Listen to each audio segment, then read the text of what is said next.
Hello बच्चा party. मैं अभिषेक SP sir स्वागत करता हूं आपके अपने चैनल में जिसका नाम है बायोलॉजी प्लेलिस्ट।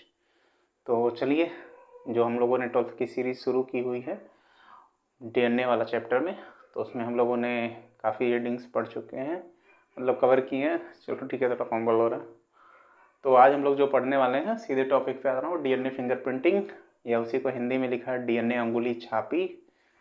इतने तरीके से इतने स्टेप में किए जाते हैं, मैंने पहले लिख दिया जानबूझ के ताकि स्क्रीनशॉट लेने में आसानी रहे, ताकि समझने में भी क्या हो, पूरी तरीके से आसानी हो। तो चलिए बिना किसी देरी के शुरू करते हैं, जैसे हमेशा की जाती है। तो डीएनए फिंगरप्रिंटिंग या डीएनए अंगुली छापी की क्रिया के बारे में सबसे पहले एलेक्स जेफरी नामक एक साइंटिस्ट हैं, उन्होंने 1985 में बताया था। तो डीएनए फिंगरप्रिंटिंग की क्रिया के बारे में सबसे पहले एलेक्स जेफरी ने 1985 में बताया था। और इस क्रिया में एक डीएनए को लेकर दूसरे डीएनए के साथ जोड़कर डीएनए फिंगरप्रिंटिंग की क्रिया कराई जाती है। अब डीएनए फिंगरप्रिंटिंग की ज़रूरत क्यों पड़ती है? तो डीएनए फिंगरप्रिंटिंग की केस की ज़रूरत पड़ती है मर्डर केस में, रेप केस में, पैतृक गुण समझाने में कि ये मम्मी पापा हैं, ये लड़का उनका है या नहीं है, ठीक है ना। इन सब लक्षणों को सुलझाने के लिए हम किसका उपयोग करते हैं? डीएनए फिंगरप्रिंटिंग का। और कैसे करते हैं उस तरीके को हम समझने करें। तो सबसे पहला हेडिंग लिखा है, इसमें लिखा है डीएनए पृथक करना। तो डीएनए फिंगरप्रिंटिंग की क्रिया के लिए सबसे पहले हमको डीएनए चाहिए, तभी तो हम डीएनए फिंगरप्रिंटिंग की क्रिया को कर पाएंगे। उसके लिए ह्यूमन बॉडी से किसी सेल को लेकर क्या किया जाता है, उसमें से डीएनए को अलग किया जाता है। तो मैं शुरू कर रहा हूँ मान लो ब्लड से, ठीक है ना। मान लो ब्लड सैंपल की बात कर रहे हैं, ठीक है ना। ठीक, मान लो कह रहा है कि कोई ह्यूमन है, मनुष्य, उसके बॉडी में हम लोगों को करना है क्या? डीएनए फिंगरप्रिंटिंग की क्रिया। तो इंजेक्शन की सहायता से उसके बॉडी से क्या निकाला जाएगा? ब्लड को। और अगर आप लोगों को थोड़ी बहुत भी जानकारी हो, ठीक है ना, तो जब भी ब्लड को कोई भी डॉक्टर निकालता है क्लिनिक पर, तो उसको एक छोटे से प्लास्टिक के, शीशे के या किसी भी चीज़ के मटेरियल का बना होगा, ट्रांसपेरेंट छोटा सा ट्यूब होगा, ऐसे इतना ही पतला इतना बड़ा, उसमें उसको क्या करता है, भर के रखता है। और उस ट्यूब को हम लोग कहते हैं सेंट्रीफ्यूगल ट्यूब। मतलब उस ब्लड सैंपल को उस ट्यूब में क्या करता है, वो कलेक्ट कर लेता है। और उस ट्यूब को एक कैप से क्या होगा, वो बंद हो जाएगा पूरी तरीके से, एयर टाइट हो जाएगा, ताकि उसमें ऑक्सीजन ना जाए और वो खून जमे ना। तो ह्यूमन बॉडी से इंजेक्शन की सहायता से ब्लड को क्या किया जा रहा है, बाहर निकाल दिया जा रहा है, और उस ब्लड को एक ट्यूब में इकट्ठा किया जा रहा है, जिसे कहते हैं सेंट्रीफ्यूगल ट्यूब। क्या कहना है? सेंट्रीफ्यूगल ट्यूब या अपकेंद्रण नली कहते हैं। अपकेंद्रण नली या नलिका जो भी कह लो, अपकेंद्रण नली कहते हैं। इकट्ठा करने के बाद उस ट्यूब को एक मशीन में डालेंगे, मिक्सर की तरह होता है, ठीक है ना। उस ट्यूब को एक मशीन में डालेंगे जिसमें छोटे छोटे ऐसे क्या होंगे, चेम्बर बने होंगे। तो उस ट्यूब को उठा के उस चेम्बर के अंदर डाल देंगे, और उसमें नीचे मोटर लगा होता है जो उसको खूब तेज़ी से क्या करता है, घुमाता है। मतलब उसका आरपीएम, जो रोटेशन पर मिनट है, वो बहुत क्या होता है, तेज होता है। तो घुमाने के कारण क्या होता है, हमारे ब्लड में दो कंपोनेंट पाए जाते हैं, एक होता है सॉलिड पार्ट और एक होता है लिक्विड पार्ट। मतलब एक होता है ठोस अवस्था वाला और एक लिक्विड अवस्था वाला, दोनों को मिला के क्या बनाता है, हमारा ब्लड।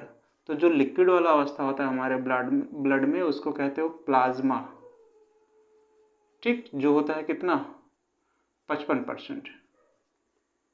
और जो सॉलिड पार्ट होता है हमारे ब्लड में, वो होते हैं कार्पसेल। कार्पसेल जो होता है कितना, 45%। और इस कार्पसेल में ही होंगे 3 टाइप के सेल, आरबीसी, डब्ल्यूबीसी और प्लेटलेट्स। बाहर शोर हो रहा है तो उस पर थोड़ा ध्यान कम दीजिएगा, ठीक है ना। तो सबसे पहले ह्यूमन के बॉडी से इंजेक्शन की सहायता से क्या निकाले, ब्लड। उसको इकट्ठा किया किसमें, सेंट्रीफ्यूगल ट्यूब में, और उसको एक मशीन में डाले, जिस मशीन को कहते हैं सेंट्रीफ्यूगल मशीन या अपकेंद्रण यंत्र कहते हो। क्या कहते हो, अपकेंद्रण यंत्र, और करते क्या हो, उसको रोटेट कराते हो। तो रोटेट कराने की क्रिया को क्या कहते हैं, सेंट्रीफ्यूगेशन। क्या कहेंगे, सेंट्रीफ्यूगेशन, या उसी को हिंदी में हम लोगों को अगर लिखना होगा तो लिखेंगे अपकेंद्रीकरण। ठीक है ना, यहाँ दिख रहा, ठीक है, मैं यहाँ लिख दे रहा हूँ अपकेंद्रीकरण,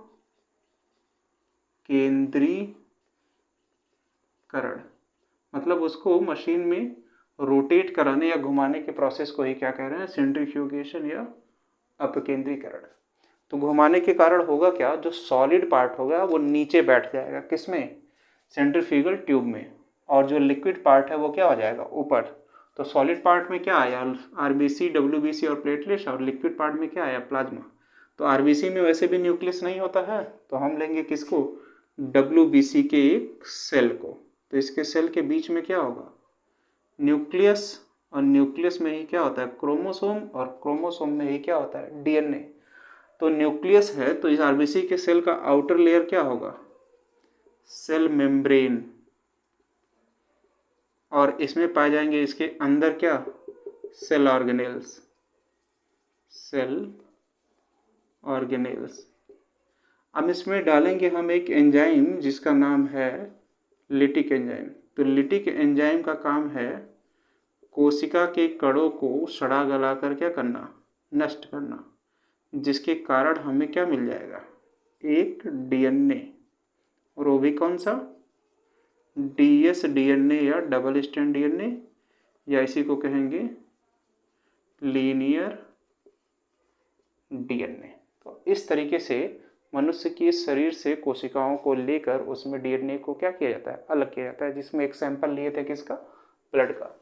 तो डीएनए फिंगरप्रिंटिंग की क्रिया में सबसे पहले मनुष्य की शरीर से इंजेक्शन की सहायता से क्या कर रहे हो, ब्लड को निकाल रहे हो, ब्लड को एक ट्यूब में भर रहे हो, जिस ट्यूब को कह रहे हो सेंट्रीफ्यूगल ट्यूब, और सेंट्रीफ्यूगल ट्यूब को एक मशीन में डाल रहे हो जिसको कह रहे हो सेंट्रीफ्यूगल मशीन, और उस मशीन में रोटेट करा रहे हो। रोटेट कराने की क्रिया को क्या कहते हैं, सेंट्रीफ्यूगेशन या अपकेंद्रीकरण। रोटेट कराने के कारण होगा जो लिक्विड पार्ट है प्लाज्मा वो ऊपर बैठ जाएगा, और जो सॉलिड पार्ट है वो कहाँ आ जाएगा, नीचे पेंदी में।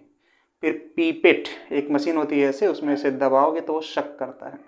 तो पीपेट की सहायता से उस ट्यूब में डालकर सॉलिड पार्ट को क्या किया जाता है, बाहर निकाल लिया जाता है, जिसमें आरबीसी, डब्ल्यूबीसी और प्लेटलेट्स बाहर निकाल जाएंगे, और उसको एक शीशे के स्लाइड पर रखकर उसमें एक एंजाइम को डाला जाता है जिसे कहते हैं लिटिक एंजाइम।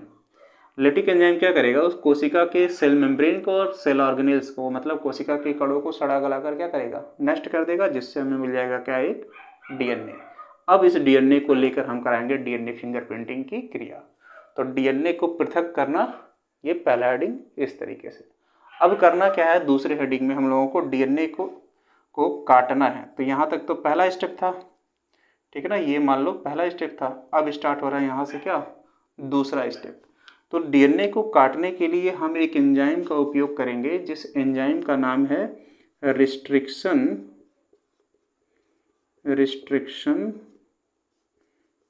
एंडोन्यूक्लिएज,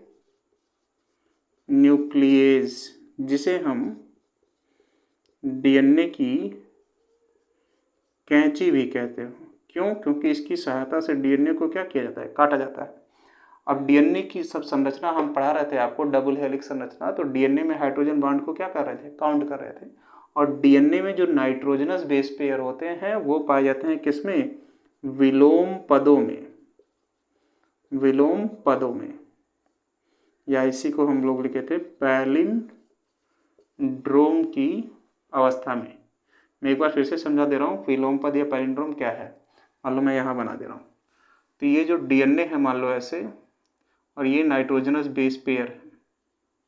तो मान लो पहले नाइट्रोजनस बेस पेयर पे सी और जी है, तो 1 2 3 4 5, और छठवें में सी इधर आ जाएगा और जी इधर हो जाएगा। तो हर छठवें नंबर हाइड्रोजन बॉन्ड पर जो नाइट्रोजनस बेस पेयर होते हैं वो एक दूसरे के क्या होते हैं, विपरीत दिशा में पाए जाते हैं। और इन नाइट्रोजनस बेस पेयर के विपरीत दिशा में पाए जाने के कारण इस अवस्था को विलोम पद या पैलिंड्रोम कहते हैं। तो जब इस डीएनए में हम रिस्ट्रिक्शन एंडोन्यूक्लिएज एंजाइम डालेंगे तो ये विलोम पदों में क्या होता है, एक दूसरे से विभक्त हो जाता है। इधर वाला इधर कट जाएगा, इधर वाला इधर कट जाएगा। तो विलोम पदों में क्या होता है, वो एक दूसरे से क्या होते हैं, अलग हो जाते हैं। तो इन्हें विलोम पदों के रूप में काटने के लिए जिस एंजाइम का उपयोग किया जाता है उसे कहते हैं रिस्ट्रिक्शन एंडोन्यूक्लिएज, जिसके कारण हमें क्या मिलेगा, डीएनए के छोटे छोटे क्या मिल जाते हैं, खंड। और ये डीएनए के छोटे छोटे खंड किस अवस्था में होते हैं, तो डीएनए के ये छोटे छोटे जो खंड होते हैं वो किस अवस्था में है, पैलिंड्रोम में, जिसमें जो हर 6वें नंबर पे हाइड्रोजन बॉन्ड है उसमें जो नाइट्रोजनस बेस पेयर हैं वो एक दूसरे के क्या होते हैं, विपरीत दिशा में होते हैं। नाइट्रोजनस बेस पेयर एक दूसरे के विपरीत दिशा में होते हैं। अब डीएनए को काट भी लिए विलोम पदों के रूप में, अगला काम क्या करोगे, इसे एक एग जेल होगा जो जिलेटिन की बनी पतली झिल्ली होगी, उस पर उसको क्या करोगे, रखोगे। कहने का मतलब एगार नामक एक सवाल होता है जिससे एगरोज जेल तैयार किया जाता है, उस पे इन डीएनए के खंडों को क्या करोगे, रखोगे, एगरोज जेल, ठीक है ना। जिलेटिन की बनी एक झिल्ली होती है, ठीक है ना, एगार नामक शैवाल से तैयार की जाती है। अब इसमें कैथोड और एनोड की सहायता से इलेक्ट्रिसिटी या बिजली प्रवाहित की जाती है, और प्रवाहित करने की क्रिया को इलेक्ट्रोफोरेसिस कहते हैं। इलेक्ट्रोफोरेसिस या जैल विद्युत कण संचलन कहते हैं। संचलन, बिजली प्रवाहित करने की क्रिया को जैल विद्युत कण संचलन कहते हैं। ये तीसरा स्टेप था और ये दूसरा स्टेप था।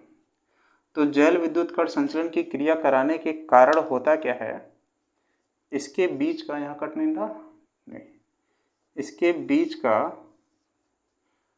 ठीक है दिख रहा, जो हाइड्रोजन बॉन्ड है वो पूरी तरीके से क्या होता है, टूट जाता है। और हाइड्रोजन बॉन्ड के टूटने की क्रिया को क्या कहते हो, मेल्टिंग या डीनेचुरेशन, या इसी को कहते हो विकृतीकरण। विकृतीकरण, और मेल्टिंग को हम लोग कहते हैं द्रवण। चलो हल्का सा कट गया है पर समझ लेना, विकृतीकरण, ठीक है ना। चलो ठीक है। तो जो ये डीएनए हम पैलिंड्रोम के रूप में छोटे छोटे विलोम पदों के रूप में काटे थे, उसे अब हम किस पे रख रहे थे, एगरोज जेल पर, जो जिलेटिन की बनी एक पतली झिल्ली होती है, और उसमें कैथोड और एनोड की सहायता से इलेक्ट्रिसिटी या विद्युत क्या करते हो, प्रवाहित करते हो, जिसके कारण इसके बीच का हाइड्रोजन बॉन्ड क्या होता है, टूट जाता है। और हाइड्रोजन बॉन्ड जैसे ही टूटेगा तो टूटने की क्रिया को मेल्टिंग या डीनेचुरेशन करते हो। अब इलेक्ट्रोफोरेसिस खत्म हो गया, अब क्या करोगे, प्रोब डीएनए को VNTRA के साथ बांधना। तो ये जो डीएनए बने थे छोटे छोटे खंड, रिस्ट्रिक्शन एंडोन्यूक्लिएज एंजाइम की सहायता से काट रहे थे, इसको कह रहे थे VNTRS। पूरा इसको लिखते हो, नीचे तो कट ही गया है, मैं यहीं लिख दे रहा हूँ, वेरिएबल नंबर टेंडम रिपीट्स मतलब बार बार उसी विलोम पदों में वो क्या होंगे, कटेंगे। वेरिएबल मतलब वेरी करेंगे, 2 3 4 5 6 जितना भी क्या करोगे उन डीएनए को काटोगे। अब अगला स्टेप क्या करना है, प्रोब डीएनए, एक दूसरे डीएनए को लेंगे और इस डीएनए के साथ हम क्या करेंगे, जोड़ेंगे। जोड़ने के लिए जिस एंजाइम की आवश्यकता होगी उसको लिए हम क्या कहेंगे, DNA ligase. DNA ligase enzyme की सहायता से हम क्या करेंगे, जोड़ने के बाद उसे एक भार से क्या करेंगे हम, एक ट्रे जैसी संरचना होती है जिसे हम लोग कहते हैं पेट्री डिश, उसमें इस फिल्टर पेपर को क्या करेंगे, उठाएंगे और रखेंगे, और किसी भार से उसको क्या करेंगे, दबा देंगे। भार से दबाने के कारण इसमें जो जल की मात्रा है वो क्या होगी, बाहर निकल आएगी, और जल के बाहर निकलने की क्रिया को हम क्या कहते हैं, हाइड्रोलिसिस। जल अपघटन की क्या होती है इसमें क्रिया, हाइड्रोलिसिस।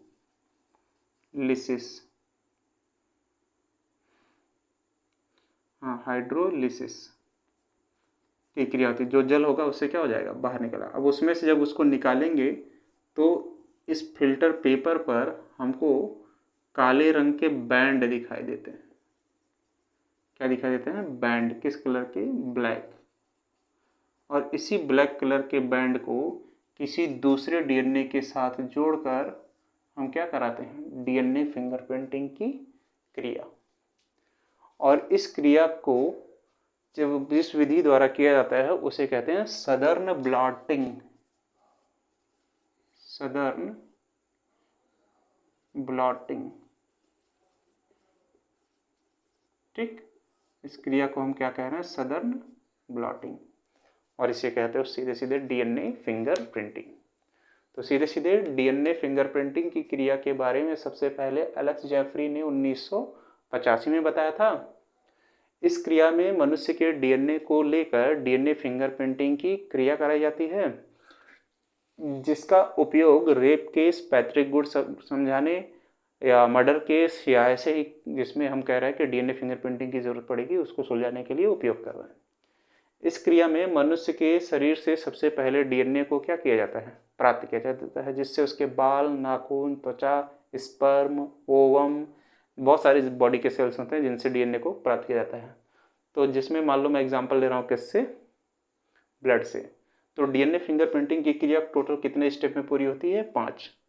पहला स्टेप क्या है, डीएनए को पृथक करना। कहाँ से, कोशिका से। तो जिसके लिए इंजेक्शन की सहायता से मनुष्य के शरीर से क्या लेते हो, ब्लड को एक ट्यूब में इकट्ठा करते हो जिसे कहते हो सेंट्रीफ्यूगल ट्यूब। उसे एक मशीन में डालते हो जिसे कहते हो सेंट्रीफ्यूगल मशीन। उस मशीन को रोटेट कराते हो और रोटेट कराने की क्रिया को सेंट्रीफ्यूगेशन या अपकेंद्रीकरण कहते हैं। जिसके कारण क्या होगा, जो सॉलिड पार्ट है वो नीचे बैठ जाएगा सेंट्रीफ्यूगल ट्यूब में और जो लिक्विड पार्ट है वो क्या होगा, ऊपर आ जाएगा। फिर पीपेट की सहायता से सॉलिड पार्ट को क्या किया जाता है, बाहर निकाल लिया जाता है, जिसमें से WBC या प्लेटलेट्स को लेकर स्लाइड पे रख कर उसमें लिटिक एंजाइम का उपयोग किया जाता है, जिससे सेल ऑर्गेनेल्स और सेल मेम्ब्रेन पूरी तरीके से सड़गल के नष्ट हो जाते हैं। नष्ट होने के पश्चात हमें एक मिल जाता है क्या, डीएनए, जो लीनियर डीएनए है या डबल स्ट्रैंड डीएनए है। दूसरे स्टेप में हम क्या करेंगे, डीएनए को काटेंगे। किसकी सहायता से, रिस्ट्रिक्शन इंडो न्यूक्लियस एंजाइम की सहायता से, जिसके कारण इस एंजाइम को हम डीएनए की कैंची भी कहते हैं, ठीक है ना। यह एंजाइम डीएनए को विलोम पदों में काटता है। विलोम पदों में काटने का मतलब हर 6वें नंबर हाइड्रोजन बॉन्ड से क्या करता है, एक दूसरे से क्या करता है, वो विभक्त कर देता है। कहने का मतलब इसी को अगर मैं ऐसे बनाऊं, ठीक है ना, GAATTC, GAATTC पहला धागा। दूसरा धागा अगर मैं यहाँ पे बना दे रहा हूँ तो ये हो जाएगा GAATTC, GAATTC। GC से AT से AT से ऐसे करके सब जुड़ेंगे होंगे। और जब इसमें हम रिस्ट्रिक्शन इंडो न्यूक्लियस एंजाइम डालेंगे तो ये क्या करेगा, एक बार यहाँ से काटेगा और एक बार यहाँ से काटेगा, तो विलोम पदों में कटेगा ही, ठीक है ना। वैसे ही तो काटने के बाद क्या करते हैं, विलोम पदों में काट लेते हैं, जिसमें जो नाइट्रोजनस बेस पेयर होता है एक दूसरे के विपरीत दिशा में उपस्थित होते हैं।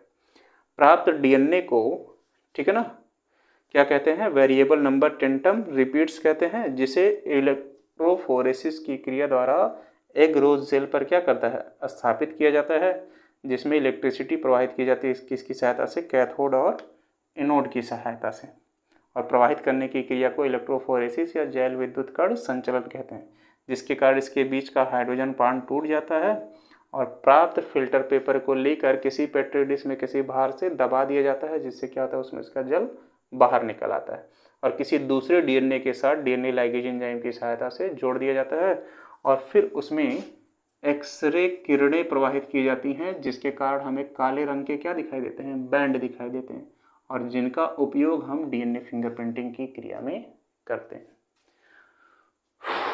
तो इस तरीके से हो जाएगा कंप्लीट हमारा डीएनए फिंगरप्रिंटिंग। तो आशा करता हूँ आप लोगों को अच्छे से समझ में आया होगा। तो चलिए मिलते हैं फिर से हम लोग किसी अगले वीडियो में, किसी अगले टॉपिक पर।